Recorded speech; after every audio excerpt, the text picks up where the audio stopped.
他跟女友求婚时信誓旦旦地说，等我升上部门主管，我们就结婚。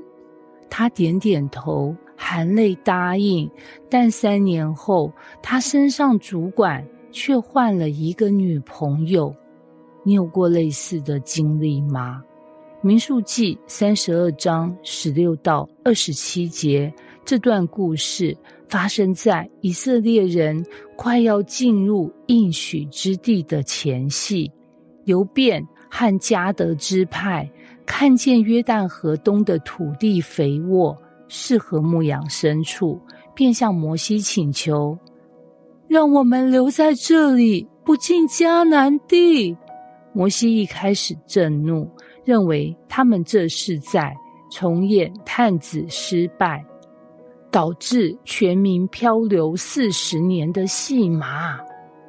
但这2个支派立刻提出折中方案，他们愿意做2件事：一，为家人安顿好，留在河东；二，为兄弟打仗到底，直到进占应许之地。摩西最终同意了他们的提案，并要求他们信守承诺。Lisa 在一家连锁饮品公司工作8年，业绩优秀，刚被提拔要前往总公司帮忙拓展新市场，这是一个千载难逢的机会，也是一份荣耀。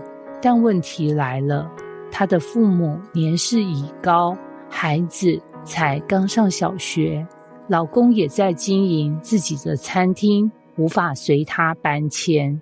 他陷入挣扎，一天夜里，他和总经理开视讯会议，提出了一个两全其美的方案。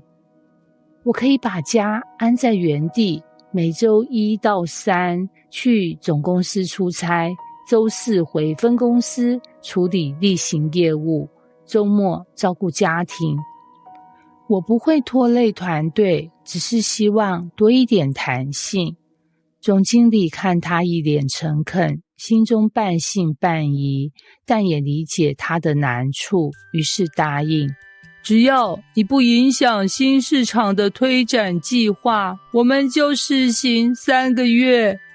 3个月内， Lisa 果真起早贪黑，飞来飞去，还常常是最后一个离开会议室的。她不但如期完成目标，还帮总公司连接了几个重要的合作伙伴，团队佩服她的毅力，总经理也非常欣慰。但就在3个月将满时，她突然在团队周会上宣布，我决定暂时退出总公司的开发计划，因为我的父亲最近住院了。我知道这样可能会让大家失望。现场一片静默，会后有人悄悄说，他一开始就没想全心投入吧？还是他根本只想卡个职衔，没打算真的过河？但也有人说，他其实已经做得比一般人多了，他只是想兼顾家人，不该苛责。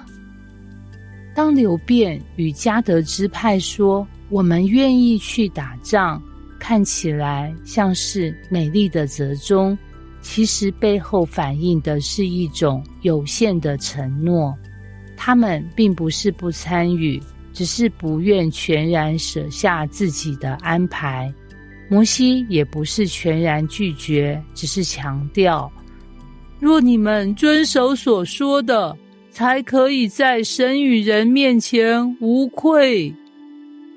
有些承诺我们会说出口，也努力履行一半，但始终保留后路，不是因为我们不想付出，而是因为我们有太多要兼顾的事，家庭、健康、自我。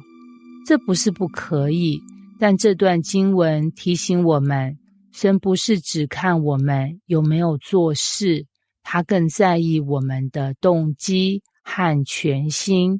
神知道我们的现实困难，但他也寻找那愿意整个人都过河的人，不是身体去了，而心还留在原地。不是说我会帮忙，其实只是想先占位置。你愿意承诺，但你承诺的是全然信靠，还是有条件的跟随？你愿意配合神的计划，但是如果我能留在原地就好了的那种配合吗？